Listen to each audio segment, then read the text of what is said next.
ਇੱਕ ਹੀ ਦੌੜ ਹੈ ਪ੍ਰਦੇਸ਼ ਦੇ ਵਿੱਚ, ਸਿਰਫ ਪੈਸਾ।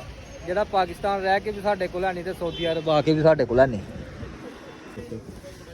ਲੋ ਬਈ ਪਾਕਿਸਤਾਨੀਓ, ਸਾਊਦੀ ਅਰਬ ਦੇ ਵਿੱਚ ਰਹਿੰਦੇ ਪਿਓ ਤੇ ਹਾਫ ਫਰਾਈ ਆਂਡਾ ਖਾਣਾ ਚਾਹੁੰਦੇ ਹੋ ਤੇ ਸੋਚਦੇ ਹੋ ਕਿ ਹਾਫ ਫਰਾਈ ਆਂਡਾ ਕਿਵੇਂ ਤਿਆਰ ਕਰਨਾ, ਕਿਵੇਂ ਬਣਾਉਣਾ ਹੈ। ਯਕੀਨ ਜਾਣਿਓ, ਅੱਲਾ ਦੀ ਕਸਮ ਹੈ, ਇੱਕ ਦਿਨ ਮੈਂ ਤੇ ਸਾਨ ਭਾਈ ਗਏ ਆ ਇੱਥੇ KFC ਤੇ। ਅੱਛਾ। ਕਹਿੰਦਾ ਹੈ 버ਗਰ ਖਾਣਾ, 버ਗਰ ਖਾਣ ਨੂੰ ਬੜਾ ਦਿਲ ਕਰਦਾ ਪਿਆ ਸੀ। ਅੱਛਾ ਬਾਬਾ ਜੀ ਗਏ ਆ ਇੱਥੇ, ਰੇਟ ਲਿਸਟ ਦੇਖੀ, ਇੱਕ 버ਗਰ 180 ਰਿਆਲ ਦਾ। ਤੇਰੀ ਖੈਰ। ਮੈਂ ਬਾਹਰ ਖਲੋਤਾ, ਸਾਨ ਅੰਦਰ ਗਿਆ ਤੇ ਸਾਨ ਨੂੰ ਮੈਂ ਬਾਜ ਮਾਰੀ, ਮੈਂ ਕਿਹਾ ਆ ਜਾ, ਕੋਈ ਦੇਖਦਾ ਹੀ ਸਾਨੂੰ। ਸਰਕਾਰ ਆ ਇੱਥੋਂ ਨਿਕਲਿਆ ਸਿੱਧਾ ਉੱਥੇ ਗਏ ਆ ਫਿਰ ਰਿਆਜ਼ ਪਾਰਕਿੰਗ। ਕੁਛ ਵੀ ਨਹੀਂ, ਉੱਥੋਂ ਜਾ ਕੇ ਆਈਸਕ੍ਰੀਮਾਂ ਖਾ ਕੇ ਵਾਪਸ ਆ ਗਏ। ਚਲੋ ਫਿਰ ਵੀ ਠੀਕ ਹੈ, ਕੁਛ ਨਾ ਕੁਛ ਖਾਦਾ ਤੇ ਆਹੋ ਜਦੋਂ ਕਿਸੇ ਨੂੰ ਤਰਸਾਨ ਆ ਜੇ ਚੁੱਕ ਲੈ।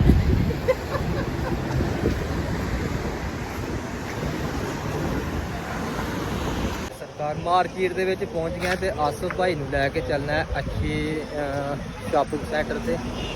ਉੱਥੋਂ ਜਾ ਕੇ ਕੋਈ ਮਟੀਰੀਅਲ ਵਗੈਰਾ ਲੈਣਾ, ਕੋਈ ਸਮਾਨ ਸਮੂਨ ਲੈਣਾ, ਥੋੜਾ ਜਿਹਾ ਉਹਦੀ ਖਰੀਦੋ ਫਰੋਖਤ ਕਰਨੇ, ਨਾਲੇ ਤੁਹਾਨੂੰ ਦੱਸਣੇ। ਇਹ ਰਿਆਜ਼ ਪਾਰਕਿੰਗ 'ਚ ਤੇ ਇਹ ਡਿਮਾਂਡਾਂ ਲੱਗੀਆਂ ਨੇ, ਫੈਬਰੀਕੇਟਰ, ਪਾਈਪ ਫਿੱਟਰ, ਮਤਲਬ ਕਿ ਹਰ ਕਿਸਮ ਦੀ ਜੋਬ ਆ ਜਿਹੜੀ ਤੁਹਾਨੂੰ ਇਸ ਤਰ੍ਹਾਂ ਮਿਲ ਸਕਦੀ ਹੈ। ਅਸੀਂ ਕੰਮ ਤੇ ਨਹੀਂ ਸੀ ਲੱਗੇ, ਵਿਹਲੇ ਸੀ ਤੇ ਡਿਮਾਂਡ ਲੱਭਦੀ ਕੋਈ ਨਹੀਂ। ਹੁਣ ਅਸੀਂ ਕੰਮਾਂ ਤੇ ਲੱਗ ਗਿਆ ਤੇ ਡਿਮਾਂਡਾਂ ਨਾਲ ਲੋਕਾਂ ਨੇ ਸਾਰੀ ਸ਼ਿੰਕੋ ਭਰ ਦਿੱਤੀ ਹੈ। ਚੈੱਕ ਕਰੇਗਾ, ਸਾਰੀਆਂ ਡਿਮਾਂਡਾਂ ਲੱਗੀਆਂ। ਯਕੀਨ ਕਰੋ, ਅੱਲਾ ਦੀ ਕਸਮ ਹੈ, ਅੱਜ ਮਾਰਕੀਟ ਦੇ ਵਿੱਚ ਬਹੁਤ ਜ਼ਿਆਦਾ ਰਸ਼ ਹੈਗਾ ਕਿਉਂਕਿ ਰਿਆਜ਼ ਪਾਰਕਿੰਗ ਹੈ ਜਿਹੜੀ ਉਹ ਬੰਦ ਕਰ ਦਿੱਤੀ ਆ। ਉੱਥੇ ਕੋਈ ਸ਼ਾਪਿੰਗ ਸੈਂਟਰ ਬਣਦਾ ਪਿਆ ਤੇ ਮਾਰਕੀਟ ਦੇ ਵਿੱਚੋਂ ਬਾਹਰ ਨਿਕਲ ਕੇ ਇੱਧਰ ਸਾਈਡ ਤੇ ਆਇਆ ਥੋੜਾ, ਤੇ ਬਹੁਤ ਜ਼ਿਆਦਾ ਰਸ਼ ਹੈਗਾ ਅੱਜ। ਐਵੇਂ ਲੱਗਦਾ ਕਿ ਜੋ ਬੰਗਲਾਦੇਸ਼ ਤੇ ਪਾਕਿਸਤਾਨ ਦੀ ਆਵਾਮ ਹੈ ਨਾ, ਸਾਰੀ ਦੀ ਸਾਰੀ ਇੱਥੇ ਟੁੱਕ ਗਈ ਹੈ। ਦੇਖੋ ਆਸਫ ਭਾਈ, ਸਨ ਸਿਟੀ ਜਾਣਾ? ਸਨ ਸਿਟੀ। ਸਨ ਸਿਟੀ ਸਰਕਾਰ, ਸਨ ਸਿਟੀ ਅਸੀਂ ਪਹੁੰਚ ਗਏ। ਸਨ ਸਿਟੀ ਦਾ ਹੀ ਤੁਹਾਨੂੰ ਦੱਸਿਆ ਸੀ ਕਿ ਸਨ ਸਿਟੀ 'ਚ ਜਾਣਾ ਸ਼ਾਪਿੰਗ ਕਰਨ ਵਾਸਤੇ। ਇਹ ਭਾਈ ਵੀ ਸ਼ਾਪਿੰਗ ਕਰਕੇ ਬਾਹਰ ਆ ਕੇ ਖਲੋਤਾ ਹੈਗਾ, ਦੇਖੋ ਸਾਲ ਬਾਹਰ ਨਾ ਆਏ।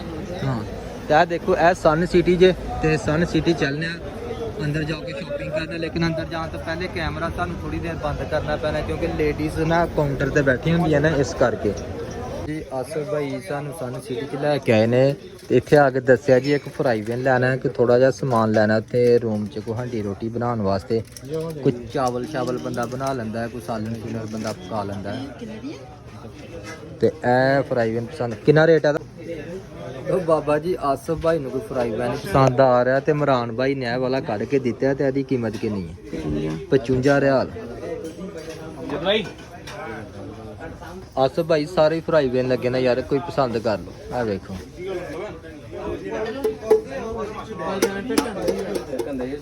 ਆ ਬੰਬੂ ਕਾਹਦੇ ਲਈ ਨਾ? ਇਹ ਬੰਬੂ ਲੋ ਬਈ ਪਾਕਿਸਤਾਨੀਓ, ਸਾਊਦੀ ਅਰਬ ਦੇ ਵਿੱਚ ਰਹਿੰਦੇ ਪਿਓ ਤੇ ਹਾਫ ਫਰਾਈ ਆਂਡਾ ਖਾਣਾ ਚਾਹੁੰਦੇ ਹੋ ਤੇ ਸੋਚਦੇ ਹੋ ਕਿ ਹਾਫ ਫਰਾਈ ਆਂਡਾ ਕਿਵੇਂ ਤਿਆਰ ਕਰਨਾ, ਕਿਵੇਂ ਬਣਾਉਣਾ।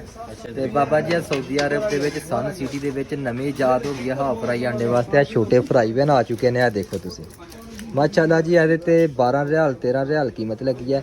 ਹਾਫ ਫਰਾਈ ਆਂਡਾ ਤੁਸੀਂ ਬੜਾ ਬਿਹਤਰੀਨ ਕਰਕੇ ਇੱਕ ਆਂਡਾ ਇਹਦੇ ਵਿੱਚ ਬਣਾ ਸਕਦੇ ਹੋ। ਰੋਟੀ ਪੱਕਦੀ 3 ਸਾਲਾਂ ਦੇ ਵਿੱਚ ਮੈਂ ਨਹੀਂ ਦੇਖੀ ਸਾਊਦੀ ਅਰਬ ਕਿ ਕੋਈ ਬੰਦਾ ਰੂਮ ਦੇ ਵਿੱਚ ਰੋਟੀ ਪਕਾ ਰਿਹਾ ਹੋਏ।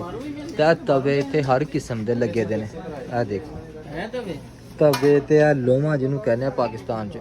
ਰੋਟੀ ਤੇ ਕਦੀ ਪਕਾਈ ਨਹੀਂ ਕਿਸੇ ਰੂਮ ਦੇ ਵਿੱਚ। ਤੇ ਕੀ ਚੀਜ਼ ਹੈ? ਕਿੰਨੇ ਦਾ? 47 ਰਿਆਲ। 47 ਇਹ 50 ਦਾ।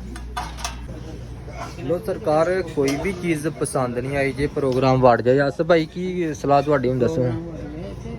ਨਹੀਂ ਕੋਈ ਪਸੰਦ ਆਇਆ ਤੇ ਫਿਰ ਹੁਣ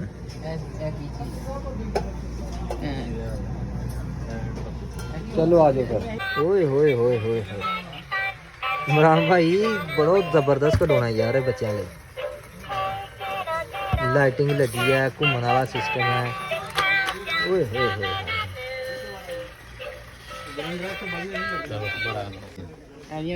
ਹਾਂਜੀ ਭਾਈ ਜਾਨ, ਆਪਣੀ ਲਾਈਕ ਦੱਸੋ, ਆਪਣੀ ਪਸੰਦ ਦੱਸੋ। ਇਹ ਚਿੱਟੇ ਰੰਗ ਦੀ ਗੁੜੀਆ ਪਸੰਦ ਕਰੋਗੇ? ਇਹ ਦੇਖੋ, ਇਹ ਸੌਂਗੀ ਜੇ, ਇਹ ਉੱਠ ਗਈ ਜੇ। ਆਸਫ ਭਾਈ ਨੇ ਪਸੰਦ ਕੀਤੀ ਜੇ ਕਾਲੇ ਰੰਗ ਦੀ, ਇਹ ਸੌਂਗੀ। ਇਹ ਨਹੀਂ ਸੁੱਤੀ ਯਾਰ, ਇਹ ਜਾਗਦੀ ਰਹਿੰਦੀ ਹੈ ਭਾਈ, ਇਹ ਸੌਣ ਵਾਲੀ ਹੈ ਨਹੀਂ। ਵਾਪਸ ਜਾ ਰਹੇ ਹਾਂ ਕਿਉਂਕਿ ਮਹਿੰਗਾਈ ਬਹੁਤ ਜ਼ਿਆਦਾ ਹੈ। ਇੱਕ ਤੇ ਫਰਾਈਡੇ ਅੱਜ ਤੇ ਹਰ ਚੀਜ਼ ਮਹਿੰਗੀ ਹੈ, ਦੂਸਰਾ ਜਿਹੜੀ ਚੀਜ਼ ਲੈਣੀ ਸੀ ਆਸਫ ਭਾਈ ਦੀ ਉਹ ਚੀਜ਼ ਪਸੰਦ ਬਿਲਕੁਲ ਨਹੀਂ ਆਈ। ਉਹ ਆਂਦੇ ਪਏ ਨੇ ਕਿ ਇਹਦੇ ਤੋਂ ਅੱਛੀ ਚੀਜ਼, ਇਹ ਤੋਂ ਜ਼ਬਰਦਸਤ ਚੀਜ਼ਾਂ ਨੇ ਜਿਹੜੀ ਸਾਨੂੰ ਕੈਂਪ ਦੇ ਵਿੱਚੋਂ ਮਿਲ ਜਾਂਦੀ ਹੈ। ਤੇ ਸਰਕਾਰ ਨੂੰ ਕੁਝ ਵੀ ਨਹੀਂ ਲਿਆ, ਖਾਲੀ ਹੱਥ ਹੀ ਜਾ ਰਹੇ ਨੇ।